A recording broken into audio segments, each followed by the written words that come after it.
Find the area of an equilateral triangle whose circumference அப்படின்னாலும் பெரிமீட்டர்னாலும் ஒன்று. ஆக்சுவலாக பெரிமீட்டர் தான் சொல்லணும், சர்க்கம்ஃபரன்ஸ் வந்து சர்க்கிளுக்கு தான் வரும். ஸோ பெரிமீட்டர் அப்படின்னாலும் இப்போ என்ன கேட்குறாங்கன்னா, சுற்றளவு கொண்ட ஒரு சமபக்க முக்கோணத்தின் பரப்பளவை காண்க அப்படின்னு கேட்குறாங்க. இந்த சம் நீங்கள் ட்ரை பண்ணுறீங்களா? ஒரு ஈக்குவலேட்டரல் ட்ரையாங்கிளோடைய ஏரியா கேட்குறாங்க, அதோட பெரிமீட்டர் அவங்க கொடுத்துட்டாங்க. பெரிமீட்டருக்கு என்ன ஃபார்முலா சொன்னேன்? Perimeter of an equilateral triangle is 3a. 3a is equal to 180னா ஏயோட வேல்யூ என்ன? 180 divided by 3, a equal to 60. 3a அப்படின்றது பெரிமீட்டர், அவங்களே அது வந்து ஈக்குவல் டு 180ன்னு சொல்லிட்டாங்க. இப்போ ஏவோட value 180 divided by 3, 60 centimetre. So ஏவோட வேல்யூ தெரிஞ்சிச்சுன்னா உங்களுக்கு ஏரியா கண்டுபிடிக்கிறதுக்கு ஃபார்முலா இருக்குது. So A equal to √3 divided by 4a square. √3 divided by 4 into 60 into 60. Next என்ன?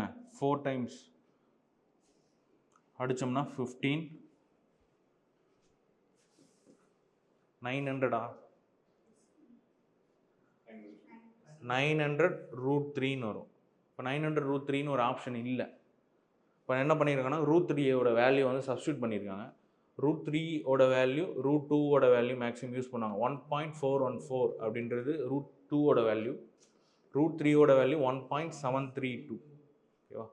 சரி, இப்போ 900 இன்ட்டு √3ஓட வேல்யூ 1.732.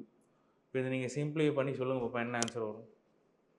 இந்த 100 மல்டிப்ளை பண்ணோம்னா அது 173.2 இன்ட்டு 9 வந்துடும். ஸோ சிம்பிளாக இதான் ஆன்சர். எப்படி பார்த்தீங்கன்னா 9 2s are 18 அப்படின்னும் போது லாஸ்ட்டில் 8 தான் வரணும். 8ல் உங்களுக்கு 2 ஆப்ஷன் இருக்கா? 8ல் 2 ஆப்ஷன் இருக்குது. 2 ஆப்ஷனும் டெசிமலில் தான் வச்சுருக்கு. இங்கே ஒரு டெசிமல்னால் அப்போ அதுலேயும் கண்டிப்பாக ஒரு டெசிமல் தான் வரும். ஸோ உங்களுக்கு ஆப்ஷன் பி தான் கரெக்ட். அப்படின்னா நீங்கள் அதை கம்ப்ளீட்டாக மல்டிப்ளை பண்ணி போட்டாலும் அது ஆன்சர் வரும். போட்டால் அது வரும். 9 2s are 18, 1, 9 3s are 27, 28, 2, 9 7s are 63, 65, 6, 9 1s are 9, 15. ஒரு டெசிமல் வச்சோம்னா என்ன? 1558.8 சென்டிமீட்டர் ஸ்கொயர்.